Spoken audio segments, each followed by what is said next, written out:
કારેલા પણ કડવા બને છે। તો આજે એક એવી ટિપ્સ આપીશ કે જેનાથી તમારા કારેલા બિલકુલ પણ કડવા નહીં બને અને બાળકો પણ ખુશ થઈને ખાશે। 250 ગ્રામ એકદમ ફ્રેશ કારેલા લીધા છે। હવે આપણે એને એકદમ છાલ નથી ઉતારવાની, થોડી આછી આછી આ રીતની છાલ ઉતારી લઈશું।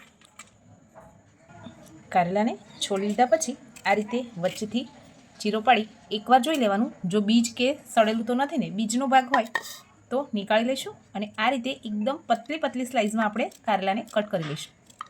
કારેલામાંથી કડવાશ દૂર કરવા માટે આપણે આમાં મીઠું ઉમેરી સરસ રીતે મિક્સ કરી લઈશું અને અડધો કલાક માટે રહેવા દઈએ।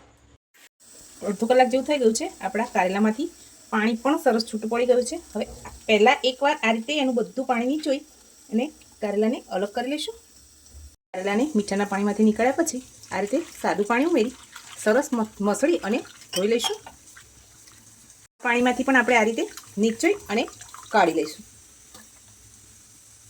ગેસ ઉપર કઢાઈ રાખી છે। હવે આપણે એમાં વઘાર માટે તેલ ઉમેરીશું। તેલ ગરમ થયા પછી એમાં 1 નાની ચમચી જેટલી રાઈ ઉમેરી, થઈ જાય એટલે હિંગ ઉમેરીશું।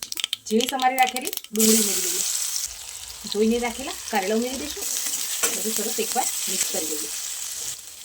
સ્વાદ પ્રમાણે મીઠું, 1/4 ચમચી જેટલી હળદર, 1 ચમચી ધાણા જીરું પાવડર, તમે તીખું ખાતા હોય એ પ્રમાણે લાલ મરચું પાવડર ઉમેરવાનું છે। હવે બધું સરસ મિક્સ કરી દઈએ। કઢાઈ પર આ રીતે થાળી રાખી એમાં પાણી ઉમેરી દઈશું અને વરાળથી શાકને કૂક થવા દઈએ। ઉપરથી પાણીવાળી થાળી હટાવી લઈએ અને એકવાર ચેક કરી લઈએ તો આપણા કારેલા સરસ ચડી ગયા છે। હવે થોડી વાર માટે આ રીતે જ ખુલ્લું એને શેકાવા દઈએ અને ગેસની ફ્લેમ ઓફ કરી સર્વિંગ પ્લેટમાં નીકાળી લઈશું। ખુલ્લું રાખીને શેકવાથી એમાં રહેલો પાણીનો ભાગ બળી જશે અને આપણા કારેલા એકદમ ટેસ્ટી બનીને તૈયાર થઈ જશે।